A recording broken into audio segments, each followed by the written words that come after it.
Join me in prayer, if you would. Oh Lord, we ask you for the vision to see where our brothers and sisters are being treated unfairly, the vigor to do the work needed to fix what is broken in our world, the heart to empathize with those who are suffering, and the faith to be always mindful that not our will, but yours be done. In Jesus' name we pray. We have We might need to mute everybody. I kind of hear somebody in the background. Yeah, okay. Okay, let's see if I can do, okay, there we go. I'll unmute me and you can mute everybody. Yeah, and if the rest of you would mute, I think most of you have already. I've asked Julie Kazin to make the proper introduction to Dr. June Atkinson. Julie is the reason we've been able to get Dr. Atkinson with us. So with that, I'll turn it over to Julie. Okay, my pleasure, June. I'll share some wonderful things about June that you may or may not know if you don't realize what a wonderful career she's had.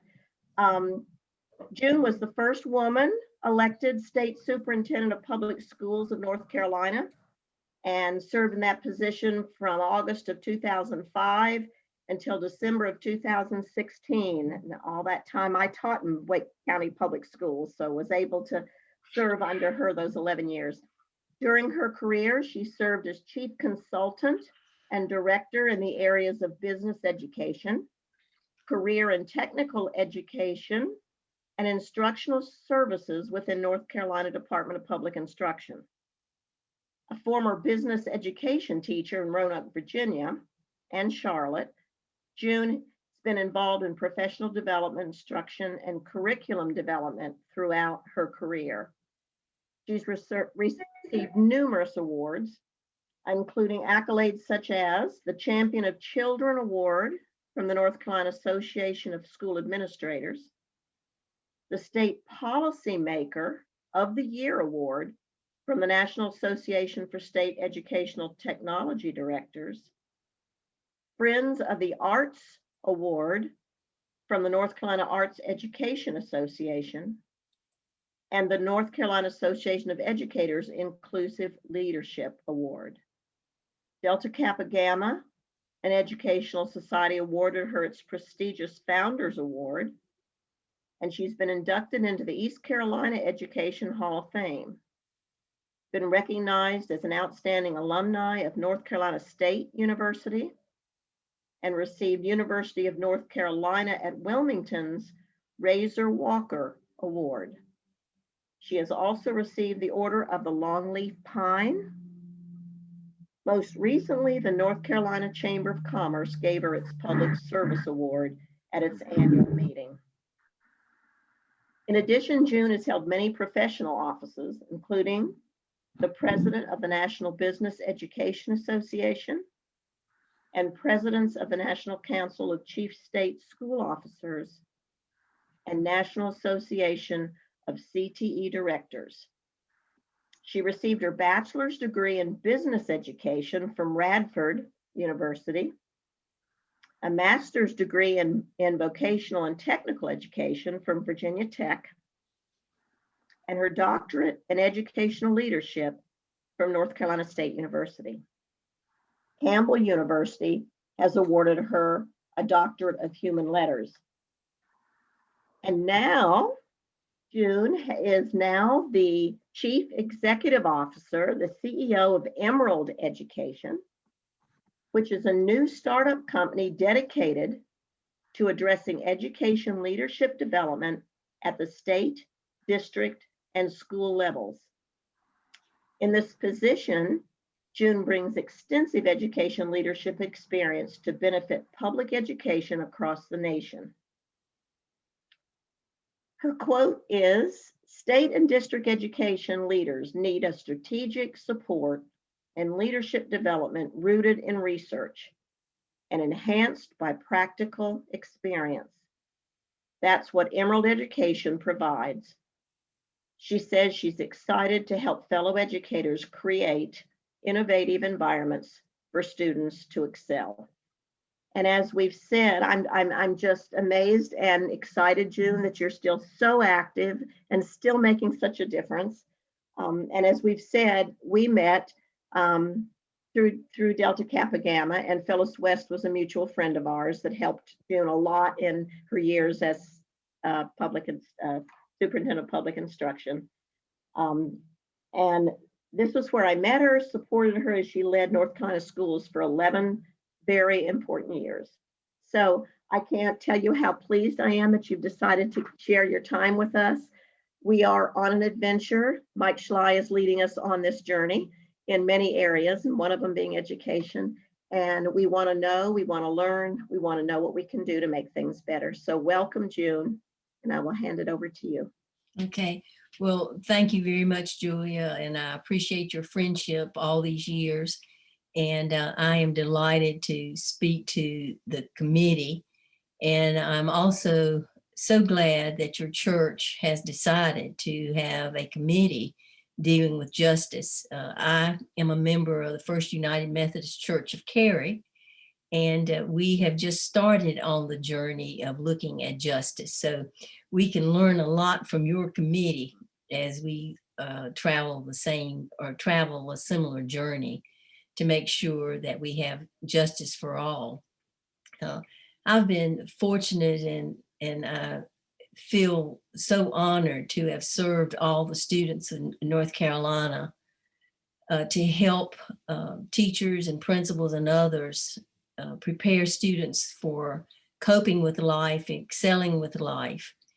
And it is important to me, and it's always been important to me, that each child, not just some, would have that opportunity to be a productive citizen, to have equal opportunity, to have equity, and the list goes on. So with that, let me go to my presentation, and I encourage you that as we go along, that if you have any questions, you just stop me. But I thought tonight, after talking with Mike, that I talk about the rest of the story. I think most of you are old enough to remember Paul Harvey, who was an American radio broadcaster. And he would always say, and the rest of the story. So today I want to share with you a little bit about the rest of the story as it deals with 4 major issues related to justice and equity and equality happening in our state, and to give you the rest of the story or the background so that you can see places where you can have an impact as citizens, as members of your church, and as people who want the best for our children in our state. When you, as I mentioned, it was an honor to serve North Carolina State Superintendent. And one of my favorite things about being state superintendent was being able to visit schools and to talk to students. And although I met many memorable students, I guess my most memorable student was a little girl named London Leggett. London and I met one February cold morning during Love the Bus Week. We always had, when I was state superintendent, it still continues, a Love the Bus Week where we highlighted and honored bus drivers who would drive over 900,000 students to school, back and forth, the safest way to get kids to school. So I would always ride the bus with children, and then we would have some type of breakfast for the bus drivers in that area. So I got on the bus that early morning, I think it was 7:15 in Winston-Salem, and sat beside a Leggett. And so I said, well, I'm going to ride to school with you today. And I said, what grade are you in? And her reply was, well, I'm in the 1st grade and I'm learning all of the words having the O sound. Would you like to hear all of them? I told her that, well, our trip would probably not allow us for her to give me all the O signs, but could she just give me just a few examples she did. And a little later, she said, you know, I really like math. I know how to add 2-digit numbers using different strategies. And she punctuated that sentence with this: you know what? You would be a lot cuter if you did not wear those glasses. So if you look at this picture in my glasses, you notice that I have changed glasses. Children can be so honest. So as we got near the school, she said, I want you to come to my class and meet my teacher and my classmates.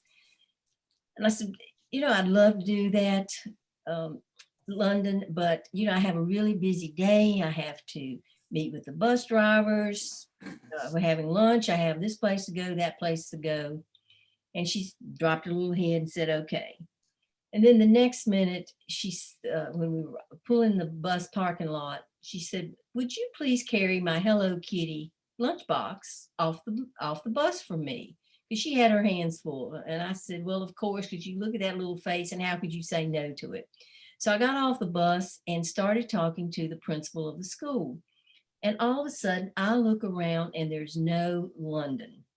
She has disappeared. So I said to the principal, Dr. Petrie, oh my dear, I have London's lunchbox, Hello Kitty lunchbox. She's going to miss it. Do you know what class she's in or who her teacher is? She says, oh, sure, I'll be glad to take you to her class. So we walked down the hall and I walked into London's classroom and she runs to me, gives me a big hug and says, I knew you would come to my class because you had my Hello Kitty lunchbox. So, you know, she's a very creative young lady and she deserves a quality education in North Carolina. And now she is in the 6th grade.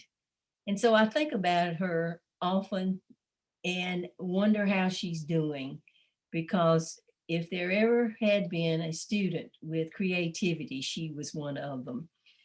But in looking at London and the challenges that children face across North Carolina, we have to think about one of the politics of justice in education, of looking at equity and equality and access and barriers we see for students.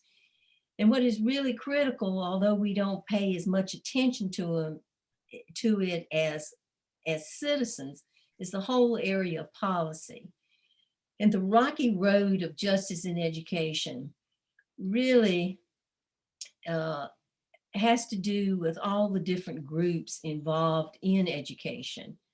From my perspective, the group or the entity having the most impact, having the most say-so, because that entity controls the goal, and you've heard the saying, he who controls the goal controls, and that would be the General Assembly. And that's a group we have to watch very carefully as citizens. But in the whole area of justice in education, we don't necessarily have the best track record in North Carolina. And I'll explain some of those things as we go along. And we have well-meaning people who have wanted to have policies that would help people, but in fact, they do not help.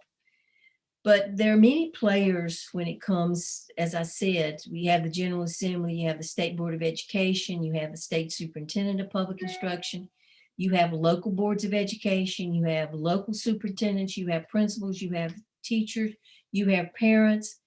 You have so many people involved in the tangled web of education. And so it really is important, as we want to further justice in education, to know where we need to apply the pressure. And one of the areas for which there's been much discussion is the whole area of the Leandro case. And heaven only knows, I feel as if I have grown up with Leandro.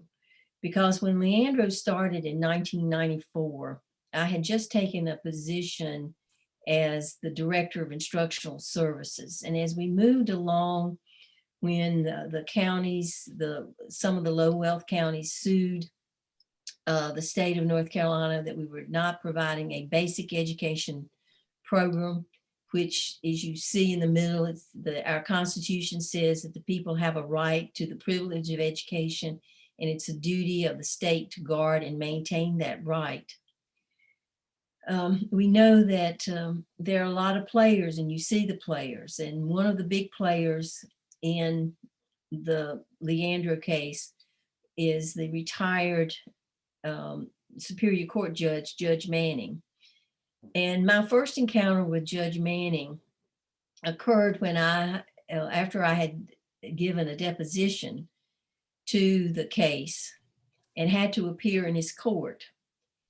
And I was on the stand, and my job of being on the stand was to explain how North Carolina developed its standards of what students should know and be able to do.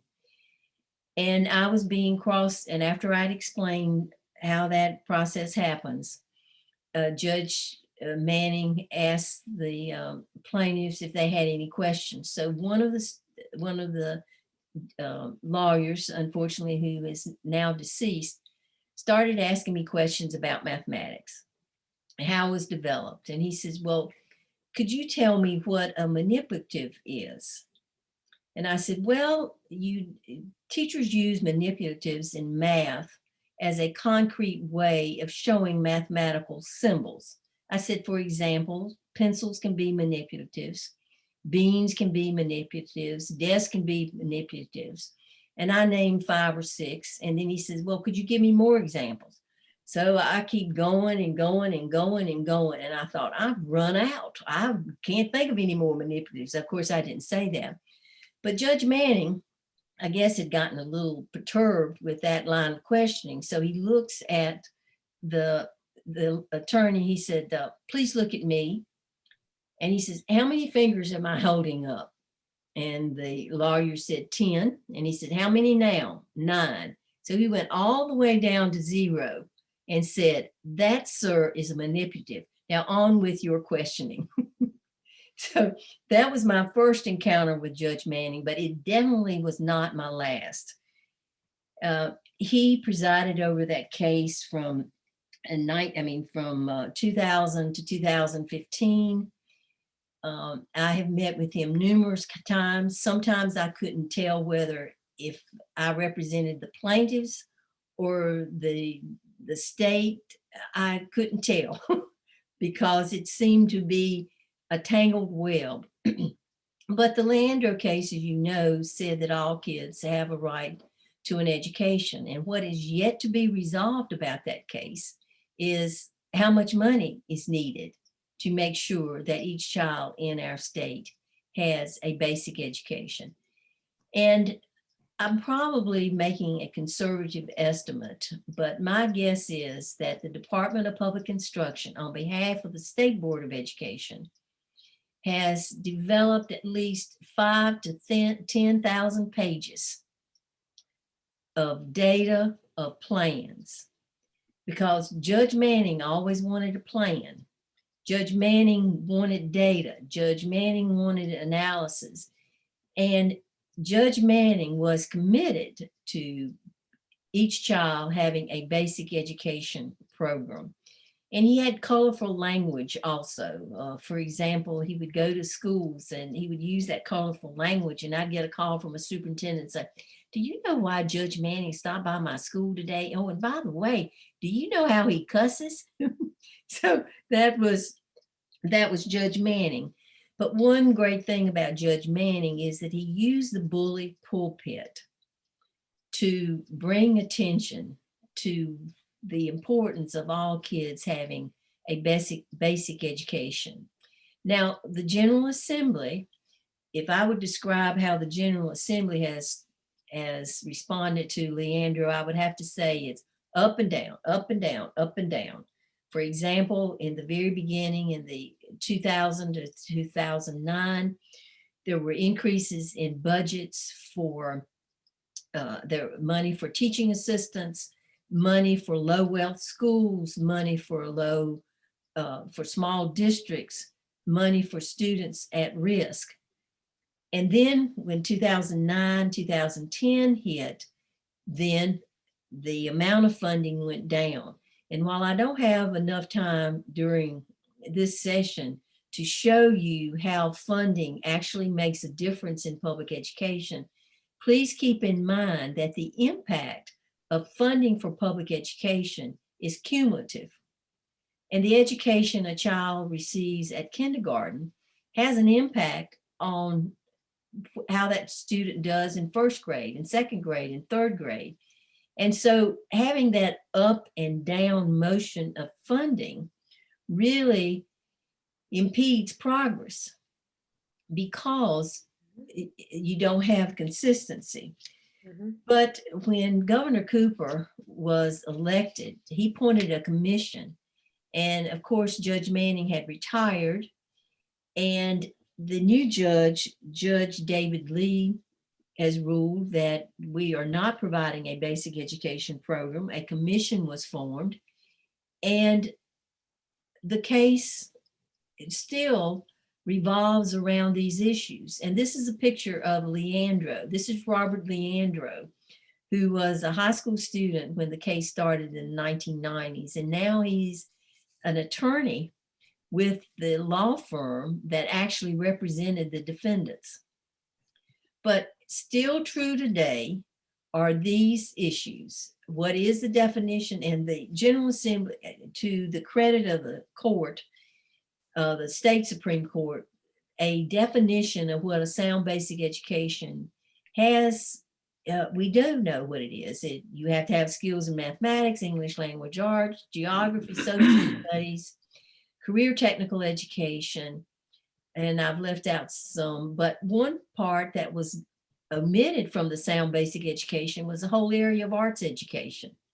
And I asked Chief Justice Burley Mitchell, who was the Chief Justice at the time, recently, did you leave out arts because you intentionally left it out, or was it an oversight? Anyone want to guess which one it was? Intentional? It was an oversight. They just didn't think of the arts, even though they had 9 months to render that opinion. But anyway, the quality teachers in these areas are still in the forefront, even with the action plan that West Ed has introduced. Now, the question is, will we make any more progress? Because they have said, and I must compliment West Ed for the work that they did, they have said the same things that are important that was said in 2000, and all the subsequent years. The one thing that the West Ed study did, which was not a part of all the other plans, was that West Ed put a cost to all of these items. And as a part of the work that we did on behalf of the State Board of Education, we were instructed never ever to put a cost. So that's one difference in what has been in the past with this. Another important aspect of this work, when you talk about support for high poverty schools, that's another area where during the time that I've lived with Leandro, we had money to have support in the Department of Public Instruction. Then the funding was cut, then it's up and down, up and down. And that does not bring the consistency you need, because I go back to what I said about cumulative. But the investment, you see the investments that are listed here, like for example, $3.2 billion for education, $3.9 million per year. And this is a statement: the investments would be withdrawn from the system after such student achievement levels are reached, which is a problem for me, because we've seen the same thing when it came to reading. We were doing well, we were moving in reading to a better place. Then we lost our teacher assistants. Then we lost materials and supplies dollars. Then we lost support people. So, but that's a concern. And then the operating expenditures, and then early childhood education, and then the state level infrastructure. And I am optimistic that we can move with the Leandro case because of the American Recovery Act. $3.6 billion will be coming to North Carolina and is coming to North Carolina, and the Department of Public Instruction and the State Board of Education must have a plan sent to the U.S. Department of Education by June 7 on how to spend $3.6 billion to improve the achievement of students. And of course, that $3.6 billion does include personal protective equipment and things of that nature. But it also includes money for education to extend beyond the regular school year. Now that $3.6 billion, I'm just trying to wrap my head around that much money, even though it's needed, because while I was state superintendent, the entire budget, including state, federal, and local dollars, was about $9 billion per year. So you compare $9 billion to $3.6 billion through the American Recovery Act. And so you see that there is an opportunity for impact. So let me stop there, Mike, and ask if there are any questions that your group has or anyone has about the Leandro case before I go to my next area. Okay, and also let me introduce Judy Ice. Judy, if you slide your into the camera and wave at us. She heads our education issues group. And we also have several other members, including Julie, Nettie Carson, and Marcia Hurd with us on that group. So questions, anybody? I think Judy is queuing up a question.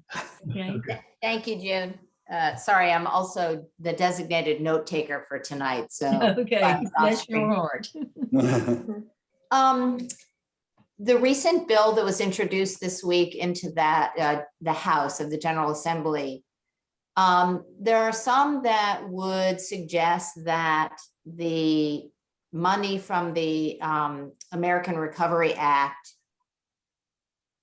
is extra money, but that the funding for the public schools should be coming from, should have been funded years ago and should be coming from state funding and not from that Recovery Act. Right.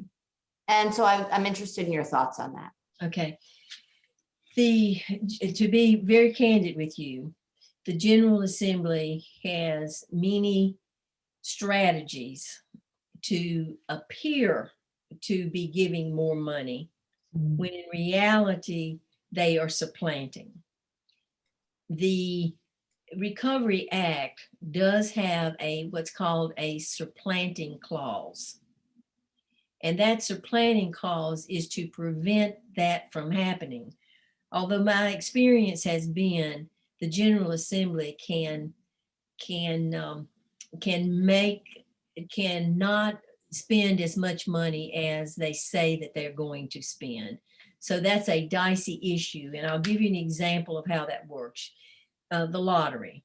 The lottery was supposed to be extra money, but when the general, for education and not to supplant, but when the General Assembly wanted to trade, then what they did was that they paid X from lottery and made an accounting manipulation that looked as if they were giving more money to public education when in fact they were not.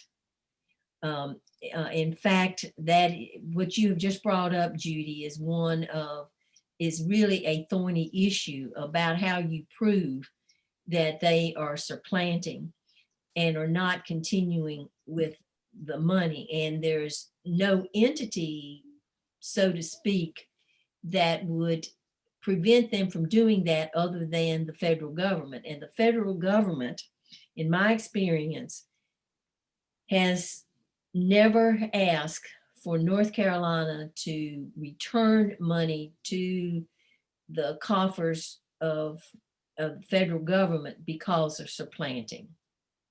So that is that's a thorny issue for which there is not a direct answer, but I hope that helps explain the situation a little bit more. It does. Thank you. Yeah. And I'll follow on with that question. I'm JD, her husband. So supplanting and supplementing are two different things. And North Carolina was not the first state to get a lottery. And where this exact same thing happened. As a matter of fact, before moving to North Carolina many years ago, we lived in the state of Florida that did the exact same thing. Oh, yes. So did North Carolina not learn anything from this history of other states just supplanting monies from the lottery where we just didn't learn anything, or how is that explained? Well, number one, I think, although I was not in favor of the lottery, I felt as if we would follow down the same path of Florida, Ohio, and all of the other states where they had a lottery. And what they did was, instead of supplementing public education, it was supplanting. Yes. When in good times, you don't see that happen as much, but in bad times, economic times, you see that happen. And the answer to your question is, unfortunately, North Carolina did not learn that lesson. And unfortunately, money has not supplemented, it has supplanted in many cases. And it depends on what General Assembly you're talking about as to where they took that money. So in other words, the way that the General Assembly looks at public education is what can we fund least, or what can we fund most? It depends on the pressure that the General Assembly members receive from their constituents. For example, teacher salaries were a big issue. And when they saw that the North Carolina public, that over 80% of the people in North Carolina felt as if teachers should receive a raise, they started giving raises to teachers. And it was the pressure that they felt from their constituents that they did that. So the answer is, it depends on the General Assembly session, and it depends on the economic situations as to where they go. North Carolina has to have a balanced budget, unlike some other states. And so they must make sure that the income meets the expenditures. And in so doing, they may not be as crazy about funding public education. There are two people you need to watch when it comes to what the direction will be. One is the Speaker of the House, who now is Tim Moore from Cleveland County, and President Pro Tem Phil Berger, who is from Rockingham County. From my perspective, the most powerful political person in North Carolina is the President Pro Tem, even more than the governor, although the governor does have the veto power, which does lessen the President Pro Tem. But it depends on their priorities as far as what the funding will be for North Carolina. Does that help with your answer, partially your question, JD? It does, and I could ask 12 more questions, but I understand that others on this call have other questions, so I will yield my time to the other general persons that get called. And these are all good questions, and there are questions for which sometimes there are answers, and other times the answer is, well, it depends on the legislators. Yes. Other questions at the moment? Okay, we'll continue to think of some if you want to. Okay, let me go on then. So I do have some optimism that we may get to a better place, especially the children who live in low wealth school districts. I think it's important before I talk about vouchers, for you to see the enrollment of K-12 education in North Carolina, because it has an impact on support for public education. And it also has an impact on what the General Assembly does. And you look here and you see in 2008, let's look at homeschool. 77,000 students in our state were involved in homeschool in 2008. And I used 18-19 because things are all over the map because of the pandemic for 2019 and 20. So I thought that this would give you a more stable picture as far as trends. But it's grown to 142,000. And then you look at private schools, it's gone from 96,000 to, then in 2013, it went to 95,000. And then 2018-19, it went to 104,000. And there are some reasons why you would see that increase. One is the Opportunity Scholarship or the voucher bill. And then when you look at public charters, you'll see that the growth, the actual growth as far as students of any of these entities would be in the charter schools, because it's gone from 35,000 to 109,000. The number of charter schools in the state, the cap for the number of charter schools in the state have been lifted. That has been lifted. I need to get my subject and verb correct here, because I know there are teachers in this group. And then you'll see that traditional public schools, that there's been a slight decrease for 18-19. And another thing to understand about K-12 enrollment would be this: homeschool private schools are not subject to any regulation, law, or policy, except for having to register those schools. There are no accountability measures. There's nothing other than you have to register with the non-public office in the Department of Administration. Public charter schools and traditional schools have the same accountability system. And in some cases, they also have some of the same requirements. But a good way to read the law is that when you read the law and it says public schools, unless it specifies public charter, then that's a public charter would not be subject to that rule or regulation or law. But for the most part, the public charter schools and traditional schools do have responsibilities. And so that's why, as an educator, I am opposed to, for many reasons, I'm opposed to opportunity scholarships and vouchers. And my dear, I would call him a friend, Representative Skip Stam, who lives in Apex, was a sponsor, a big sponsor for the Opportunity Scholarship in our state.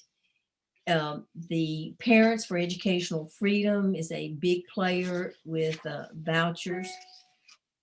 And Skip and the people who were in favor of opportunity scholarships knew that the word voucher was not a good marketing tool at all. But opportunity scholarships, word choice, really made them more favorable in the eyes of North Carolina's public. The John Locke Foundation, Civitas have done numerous surveys, and each time, are you in favor of opportunity scholarships, without giving a definition, and you'll see people saying yes. The big idea with the vouchers and the big vision that Skip has is that there'll be incremental increases, and we see that happening so that one day there will be no restrictions as far as family income or the amount of money, other than it would be the amount of money that is being spent for each child in our state. The other is that I give credit to the parents for educational freedom and Representative Stam for appealing to the emotions of people to give choice and opportunity. You hear examples all the time about, don't you want that child who lives in poverty to be able to go to a school where they can learn? It will be a life-changing experience. Well, yeah, but the question is, how do I know as a taxpayer whether they're having that life-changing experience? Because there are absolutely no accountability measures whatsoever. And the way that the General Assembly made this incremental change is to say that we're going to give scholarships to children with special needs. The interesting thing about that is that the federal law says that if a school district cannot meet the needs of a child with special needs, then the school district is to pay for that child's education somewhere else. For example, there are many, well, I said, for example, there are many examples. There are many examples of how children whose needs could not be met by a local school district, where the school district may have paid for that child to go to a special school. The problem with the students with special needs opportunity scholarships, and parents do not necessarily know this, is that once that child leaves the public school arena, they no longer have the protection with the equal opportunity for children with special needs. The other problem, when you look at the data, you will see that there is that the data about students taking opportunity scholarship is fairly representative of the population by race in North Carolina, but it continues to contribute to segregation of our students. And I tried hard not to put this, if the Campbell's nose is under the tent, the rest of the stinky Campbell will follow. I really just wanted the Campbell's tent, but I could not remove that at all. So just ignore that comment. But the big idea is to make sure that all children, that the opportunity scholarships will be available to all. So what is the tactic? Because I do believe that this is detrimental to public education. I believe it's detrimental to the education of each child. It may or may not, don't know, help a few children. So what is the strategy? When you look at North Carolina private school enrollment, you'll see that religious schools in the 2019-20 school year made up, as far as enrollment, about 68%. And then as far as by type, it made up about 65%. So you see that it continued, our religious schools are the benefactor, or the beneficiary, are the ones who benefit from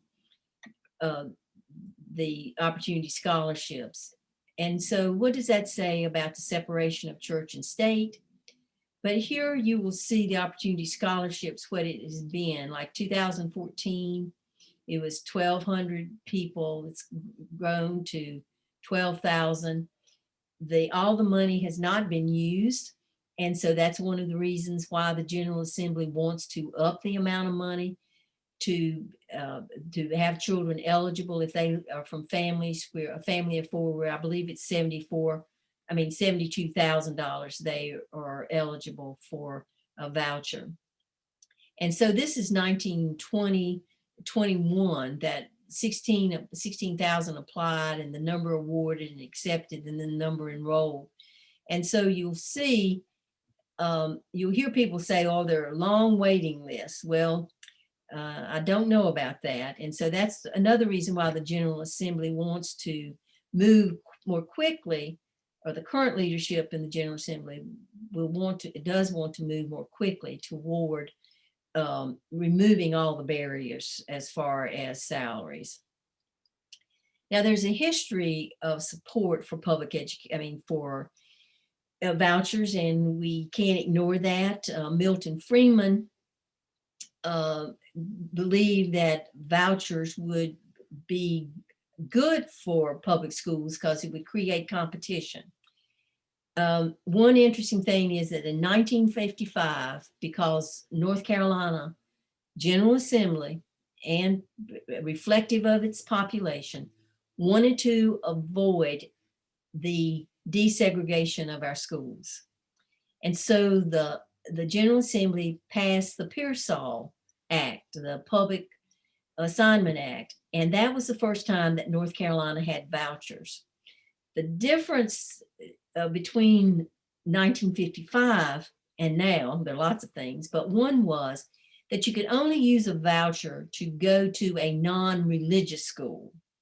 And so it gave parents the right that if the parents did not like where their child was assigned to go to school, because the parent did not want the child to go to school with children of color, then they would get a voucher and they could send that child to any school, a private school. An interesting thing is that our American Indians in North Carolina could not go to white schools, could not go to African American schools. So they made a special provision in the Pearsall Plan to allow our American Indian students to be able to have a voucher to go someplace. But the interesting thing about the Pearsall Plan was, number one, it was ruled unconstitutional eventually. And number two, there is no record of anyone ever taking advantage of the voucher bill. So, but in 1987, James Coleman had a big push that Catholic schools were better for urban children than public schools. And then Florida, JD, you mentioned Florida, vouchers in Florida, and then you see 2014, and you see the cases of 2015, 2020. And to date, our state Supreme Court has been okay with the vouchers, and they did a very narrow ruling. But from my perspective, and I'm thinking, given the current makeup of the General Assembly, the current support, the lobbying power of the Parents for Educational Freedom, whether the place one needs to go would be accountability measures. For example, there's a gentleman who writes for the John Locke Foundation, and he had taken me to task because I said that what's good for the goose is good for the gander. If public schools have to have an A through F grading system, then why shouldn't all of our public schools, why shouldn't all of our private schools who receive vouchers have an A through F grading system? And he said, his response to me was that, well, parents should be able to know if the school is good and you didn't need a grading school. And my response to him was, well, you just insulted every public school parent in North Carolina, because you're saying they don't have enough sense to figure out whether the school is good for their child. So we need this imposed A through F grading system. These are all of the, most of the accountability measures for public schools. There are no accountability measures for the schools receiving the Opportunity Scholarship. So the question is this a place where, if we want justice, and the big idea, although it hurts me to say this as a person who's been in public schools and supporter of public schools, if we have private schools that can educate children better than our public schools, and if they're on level playing fields, then I want the best for each child. but we don't know. And there's yet to be NC State did a study, but the study said we don't know because we don't have the data.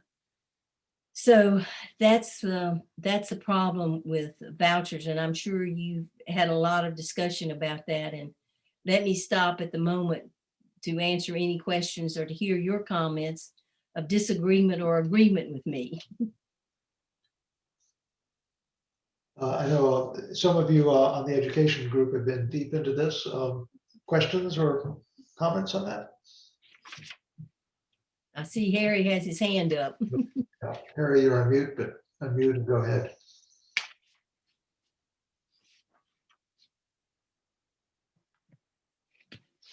See, Harry, we need to unmute. Yeah, I think he's trying. Thank there you. go. There we go. So the question is, to what extent does this voucher money go to people that have plenty of money? That is to say, is it really serving, or to what extent is it serving people who make $40,000 a year? I mean, can they really afford to go to pay the rest of the tuition to get themselves to a private school? Yeah. Or is this money just going to the rich folks already? Yeah. Well, the General Assembly, in order to get support, put a limit on the salary or the income of the parents sending children to school.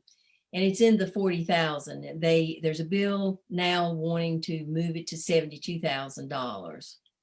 One of the reasons why you see that I can only think of the whole list of private schools receiving money from the vouchers. I only can remember seeing about, there are 400 and some receiving vouchers. Only about 1% or less are really schools other than religious schools. And religious schools have been popping up in basements. They're all they have been expanded, and the tuition for those schools would they make it so that it does not exceed the $4,000 or $5,000 or $7,000 that they would get. So that's a long way to answer your question, Harry, to say that many of the religious schools receiving dollars make the tuition such that the parent doesn't have to pay very much. Now, long established schools such as Cary Academy, Ravenscroft here in Wake County have not accepted anyone, have not accepted any vouchers. So it's primarily religious schools accepting the vouchers. And these schools are allowed to discriminate. Children who are gay are not allowed to enroll. So there are many problems with non-discrimination in many of these schools. And the question is, what are they using to teach kids? And to me, this drives a bigger wedge among our citizenry. But anyway, needless to say, I feel strongly about this. Thank you. June, I think as I shared, our education group felt equally strongly that this was a problem. And so urged our committee to take a stand, and we took it up to our church session, and the church as a whole voted to oppose this expansion of the voucher program. And I think maybe there's a Campbell that can get under the tent by learning from Skip's notion, and that is incremental change. So perhaps an incremental change could be to ask the General Assembly to require all of the schools to publish their graduation rate, or to take the same assessment. I mean, they have to take an assessment, but they choose the assessment. They also, and so I can make my own assessment and ask them to take it. So it's just poppycock, really. And I remember Skip saying to me, he and I were in the garage between the education building and the department, and he had just heard me say on TV that I was opposed to the voucher bill because really anyone could start a school, and you can.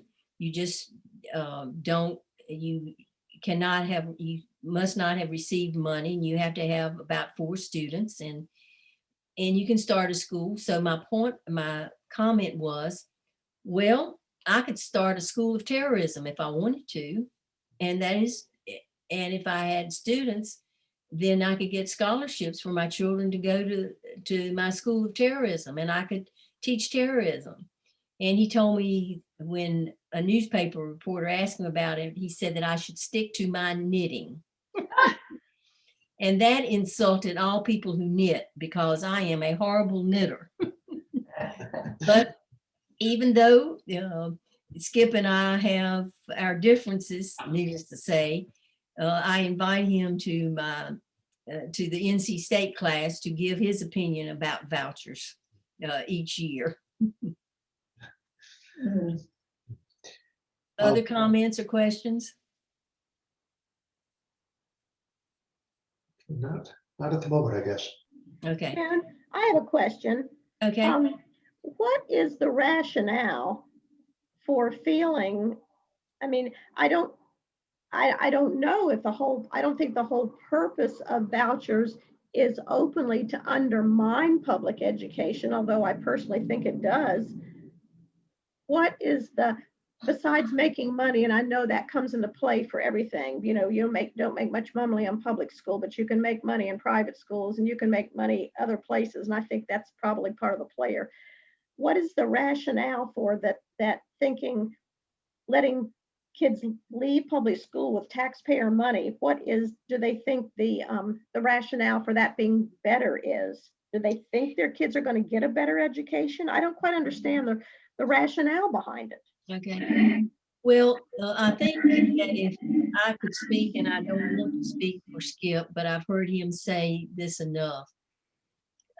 He believes, it's a part of his core values, that children do receive a better education in a private school. He was a product of a private Christian school.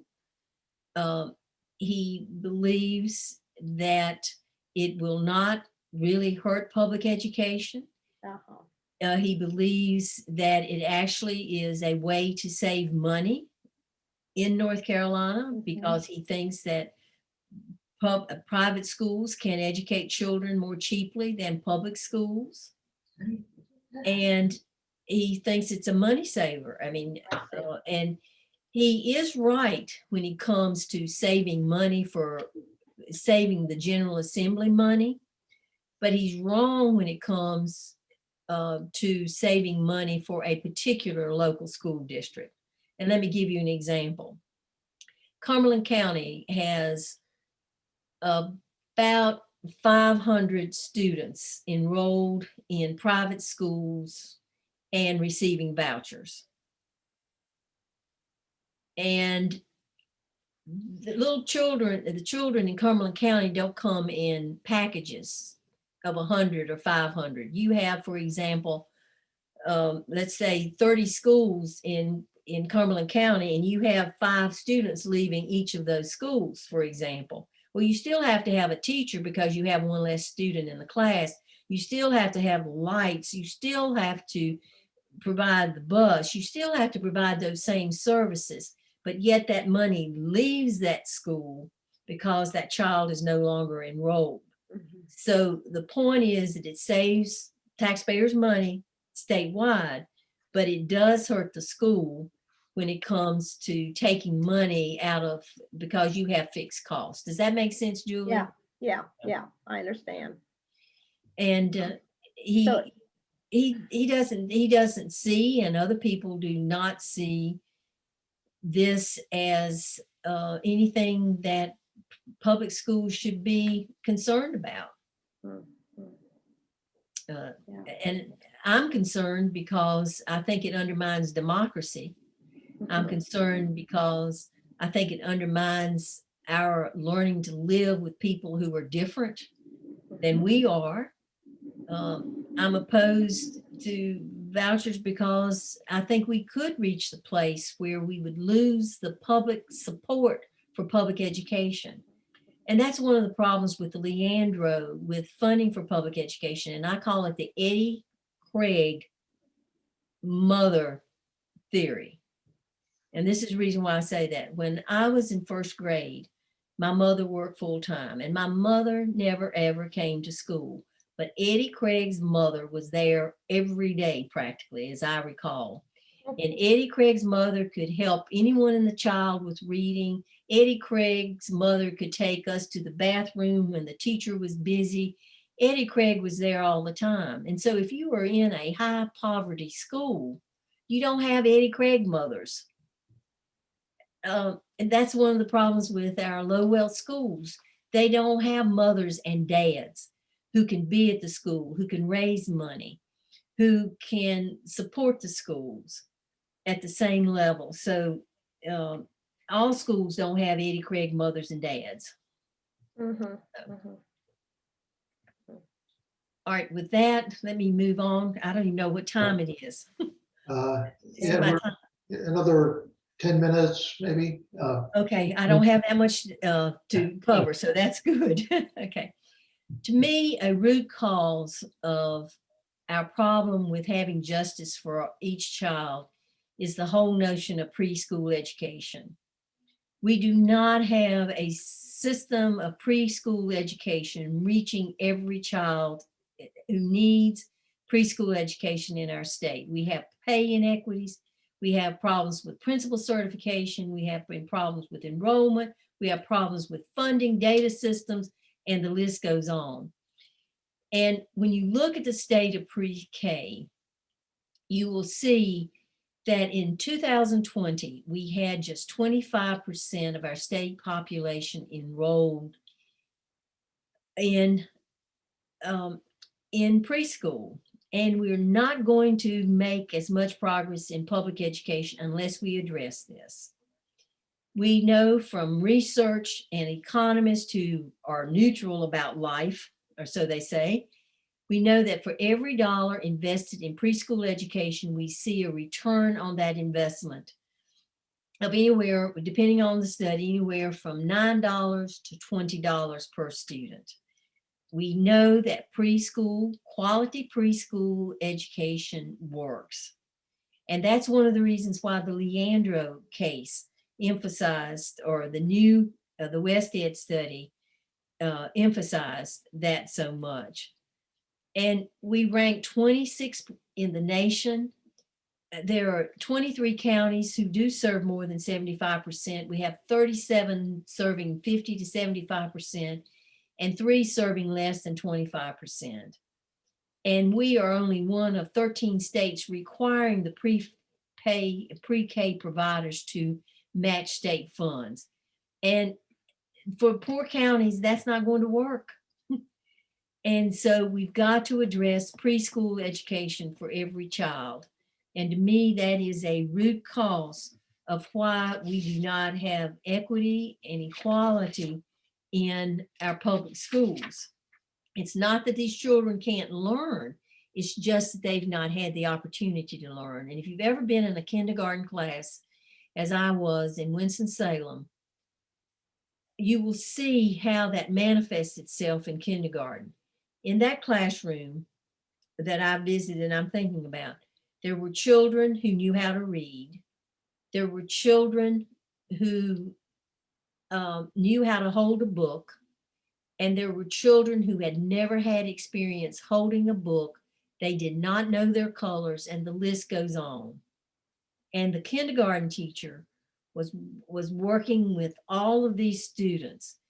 So we know that it works, and I have talked blue in the face to some of my legislative friends who are opposed to funding pre-K education about how important it is to make that investment.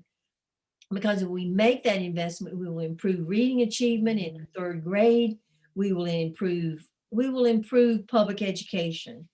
And the big problem for North Carolina is that we don't have enough space at the moment to accommodate all of our children, and we don't have enough money. And that is something that we need to address. When we look at the high school level, we know that there are inequities dealing with advanced placement of enrollment, advanced placement. North Carolina is making progress. It's not where it needs to be. But we found that what students take in 7th grade and 8th grade math determine if they enroll in advanced placement. And so we've got to address middle school. I know that's your favorite subject, Julia, to being a middle school teacher. But we've got to make sure that we prepare students of all backgrounds and race and creed and to be successful in math, because math, more than any other course, tracks where a student will be when it comes to high school. And we have a wonderful opportunity with the Career and College Promise. And I don't know if you're familiar with that, but that's a program that allows students to take community college courses while still in high school. This is wonderful for students of first generation college going students. It's a place where students can have access to courses. And the most typical comment I've heard from students who are in high school and have an opportunity to enroll in a community college through the Career and College Promise is, it gave me confidence that I can do college work, and now I'm going to enroll. So these are places where we need to address inequities at the high school level.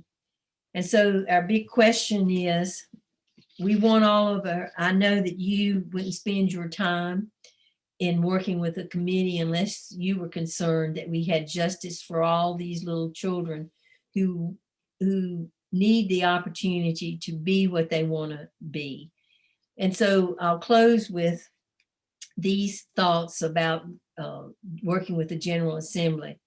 Number one, look at titles of bills with a skeptic eye. For example, right now, there's a piece of legislation, I'm trying to remember the number, I think it's House Bill 324, and it's titled Ensuring Dignity in Non-Discrimination Schools. Now, isn't that a nice title? And that bill has some nice kernels of what we should teach. But then there's one provision that says that we must teach that America, the United States, has been fair to all, and that we lived happily ever after. Which, as a woman, I know that's not true. I know in the dark ages, when I got married, I couldn't apply for a credit card in my name. When my grandmother was, when all the men could vote, she couldn't vote. When I think of of the enslaved people in the United States that were treated as property and only counted as a third, when I think of all of the inequities, America has to take responsibility for those. And if we can't learn from the past, how are we going to prevent ourselves from making the same mistakes? But I digress. So what I'm saying to you is, when you see a bill, read the entire bill, because you never know what will be in that bill that would have a negative impact on justice for all. And of course, that works to the favor also. When I was superintendent and there was such a big fuss about the Common Core standards, legislator introduced a bill that says, a bill to eliminate the Common Core standards.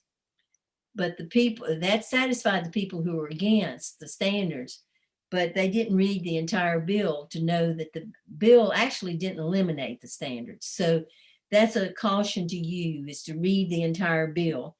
And also see where the bill is sent. Like the House introduced the House Bill 324. It went to the Senate, And it went to the Rules and Operations Committee. Anyone familiar with the Rules and Operations Committee? Typically, that's where bills are sent in the Senate to die a death. So there may be a lot of publicity about it, but it would be a rare day, and there are rare days. It would be a rare day for the Senate, once it's gone to the Senate Rules and Operations, to be resurrected. So it depends on the pressure given to the Senate as to whether that wonderful bill, not wonderful, because it really is promoting a fairy tale that we lived happily ever after. That is something to consider when you look at the legislature. And I come back to where I started. The General Assembly, more than any entity, has the power and authority to ensure justice for all North Carolinians. So with that, I will stop and answer any questions that you may have. And I am hopeful that what I have shared to you is beneficial as you continue to work for justice for each child and justice for all in our state. Let me ask what you think a group like ours can most effectively do. Where can we do the most good? Okay. I think that one is to watch policies at the local level to see if there are policies that have unintended consequences for students. And I'll just give you an example. This may be an extreme example, but school districts have policies about tardy. Well, of course, we want all of our children to be tardy, but we have to look at the root cause. For example, I remember a Communities in Schools director telling me that a child was late for school all the time. And the reason was that the child had to get up by himself and he didn't have an alarm clock. So there was a way to solve that problem. Give the child an alarm clock so the child won't be late all the time. So I think, number one, pick your battles. Don't try to solve every issue, but pick your battles for which you think you can have the greatest impact and for which you can support incremental change. The third is to join partnerships with other churches, with other community organizations, because there's power in alliances. For example, we have a calendar bill in North Carolina, and she was one of our sisters in Delta Kappa Gamma, because of one woman joining forces with a few people in travel and tourism. And it wasn't a big group, but she had persistence. And now we've had this calendar bill that really is out of date and doesn't work for many school districts because of the power of them. The other is don't be afraid to exercise your authority, your right to contact your General Assembly members. Write them, call them, go meet with them. And if you don't want to talk to them directly, just call after 5 o'clock and leave a message on the answering machine. That works just fine. And whenever you decide what you're about some of the areas for which you're going to focus, avoid doing form letters or form emails. Make sure you do short emails. Like, I'm opposed to this bill because I ask you to vote another way. And so I think that working on pre-K education, because we're beginning to see some traction, I think that's an area for which you could have an impact in making sure that we have funding and in making sure that we expand from just 25% of our population to more. So I would encourage you to work in that area also, because that has a long range effect of justice. Do you think contacting legislators outside of our districts where we live is helpful? Not as helpful as it is contacting the people in your legislation. Just, But when it comes to Speaker of the House and President Pro Tem, I would say yes. okay, And that's where I'm saying that if you formed a partnership, let's say with a Presbyterian church in Cleveland County where Kim Moore lives, to have them make the contact or a friend or something, because they listen to constituents. They know that their service is going to be made or broken. it just seems that most of our representatives in Wake County, the General Assembly, are favorable toward progressive education at the moment, so we can That's contact right. them, but I So think they're that's- convinced. And I know that you do have contacts with other churches, and put a fire under some other churches in counties where they have influential legislators is a good approach. Thank you. Other questions? John Fisher, you're on mute. Yes, one of the issue groups we have with the Social Justice Committee is to find ways to prevent gun violence. We're looking for gun safety. Mhm. And there's a group, the North Carolinians Against Gun Violence. They monitor what the bills are in the House and the Senate, and they can give us heads up of what's up there and what's going on. Is there a particular group that from the education standpoint, they could say, hey, this is a bill that's coming out and this is the reason you should be for or against it, or this is a little thing that's wedged in there that we should be aware of? Okay. There's not a particular, yes, there's public schools first. And I sent that email, the email address to Mike in that list, Mike. I think, Yeah. didn't I include public schools first? Um, And that's one group I would encourage you to get on the mailing list. Okay. Public schools first. And they are good in giving you background about a particular issue. So I would encourage you to do that. You can also go to I gave this email to Mike also, dpi.gov. Go to the communication and sign on the list. I don't know exactly where to tell you to go, but I think it's probably easy to navigate and get on the list of the legislative liaison with the North Carolina Department of Public Instruction and the State Board of Education. And his name is Freebird McKinney. He said he had hippie mother and dad, and they named him Freebird. But Freebird sends a weekly legislative update. Now, he does not indicate whether you should be for or against. He's the fact man, so to speak, or the fact person. But that would give you an inkling of what would be coming before the General Assembly. So they're the two groups I would. Another one is EdNC. And I gave you that email address too, Mike. EdNC is a journalistic group giving you updates. And they typically explain the law, what's happening with the State Board of Education, the General Assembly. So I believe all the groups I sent to you, Mike, would answer his question Okay, and also as places to go. this out to everybody as the follow-up. Oh, you have an edna.org. Is that what you meant? Oh, darn, I made a typographical Okay. error. It's EdNC. I'm so sorry. Okay. we My got- business teacher part of me is embarrassed. Thank you. I try not to make errors, but needless to say, I have made plenty in my time.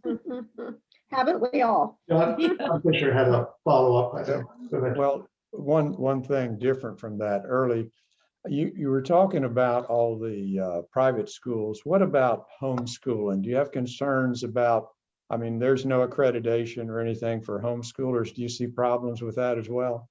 Absolutely. And I know there are wonderful homeschools in this state. There are some excellent homeschools here in Wake County. But again, there's no accountability. So anyone can homeschool their kids and at the end of the thing say, okay, they passed?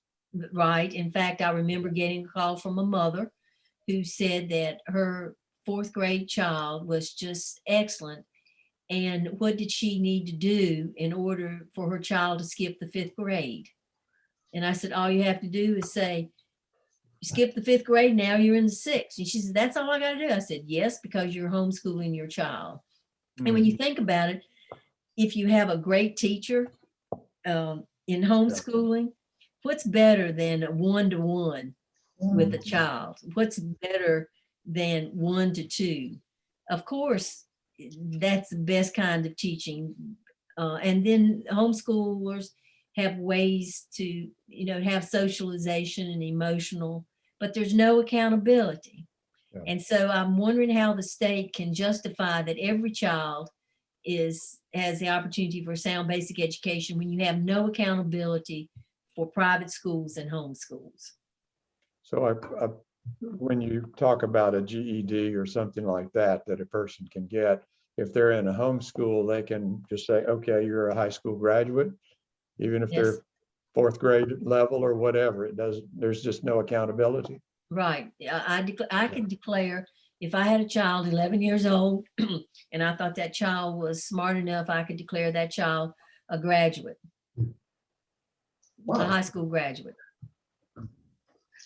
You see mostly homeschooling taking place in the elementary and middle school. You don't see as much homeschooling at the high school level. There, you can go to the non-public schools with the Department of Administration.gov and go to non-public schools, and you'll see how many schools and how many students and at what grade. For time's sake, I didn't include all those statistics, but and then homeschool. I mean, I know that unfortunately, I have a friend whose grandson was taken out of public schools because the mother became angry at something the school did. And she just declared that the daughter-in-law just declared that child had finished high school. I mean, you just register. June? Let's take 1 or 2 more questions and then we are out of time, but Julie, go ahead.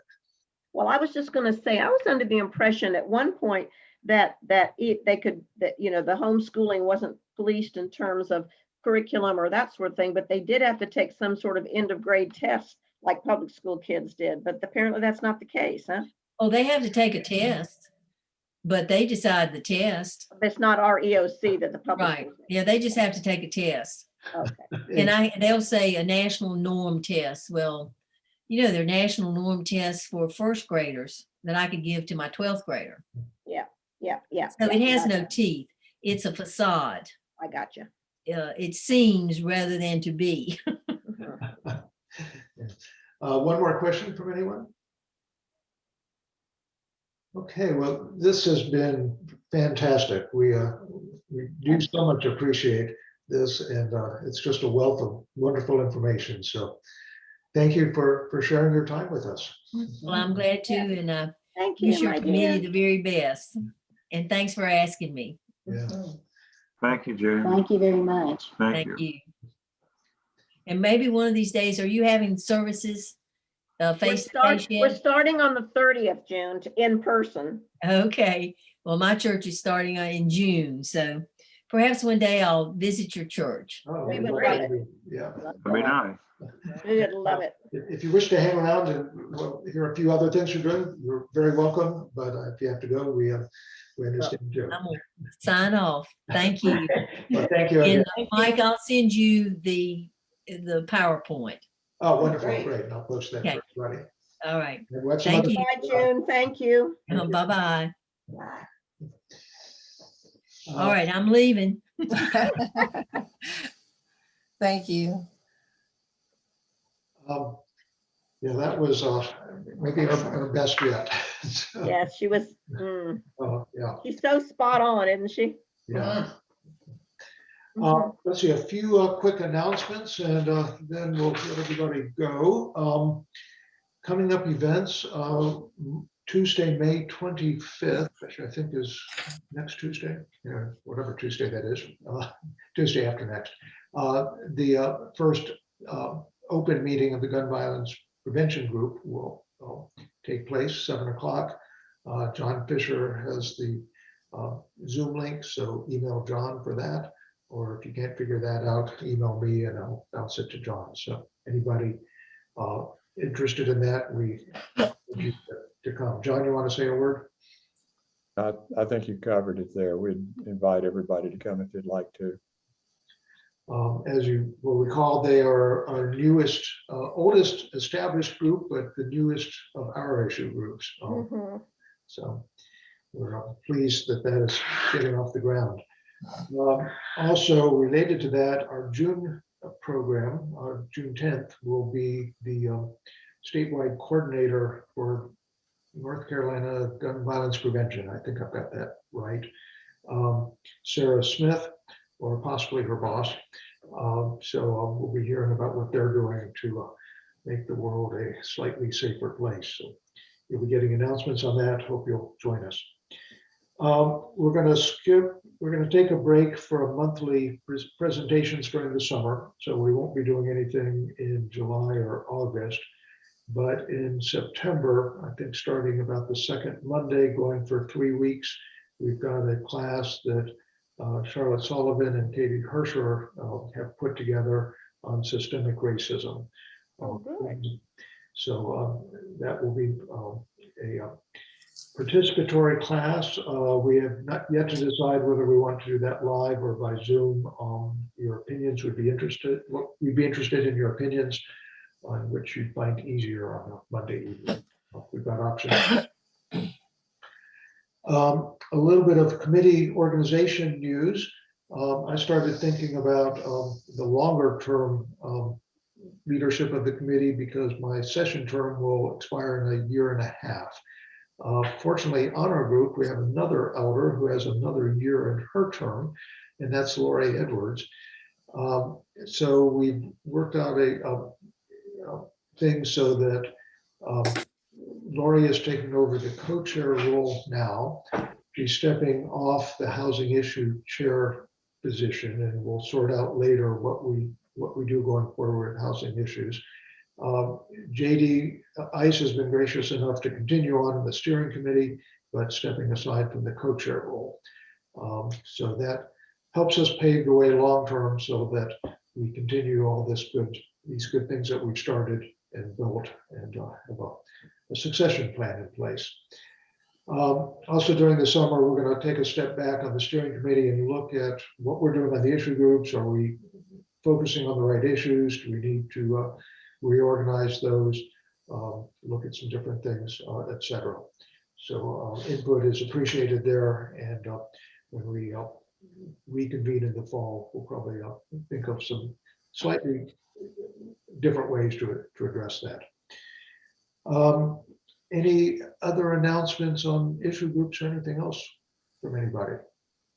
Yeah, Julie. Mike, thank you for the heads up on those issues. I went to 2 of those sessions that you sent out, one on healthcare and one, this young man that spoke from the NEA group on education. They were both really, really good. You know what I'm talking about? It was these seminars you sent out. There was a whole bunch of them in the last. Oh, right. Yeah, the North Carolina Council of Churches. And Right, right. Was, I only went to 2, but they were outstanding. Yeah, Katie? Mhm. Yeah, I went to all of them but one. Or no, I think I missed 2. But what I would encourage you to do is if you go to the NCCC, North Carolina Council of Churches on YouTube, you can watch every single one of the presentations that were given. The one on healthcare, the one on education was phenomenal. Yep. Those are the two I went to. Yeah. But there, and you can watch the opening pastoral sermon that was pretty powerful. But I would suggest going to the YouTube, under their YouTube, and you'll see them all there. They're really, really good. Mhm. The immigration one is really good too.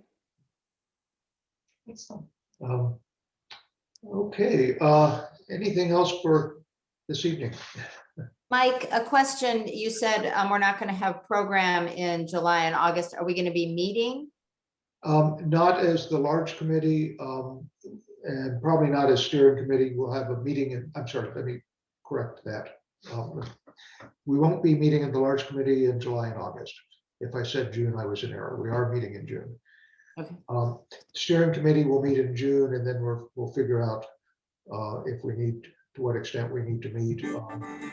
Good chance we won't meet at all in July. So for the most part, we're taking July and August off as far as the committee meetings. Okay.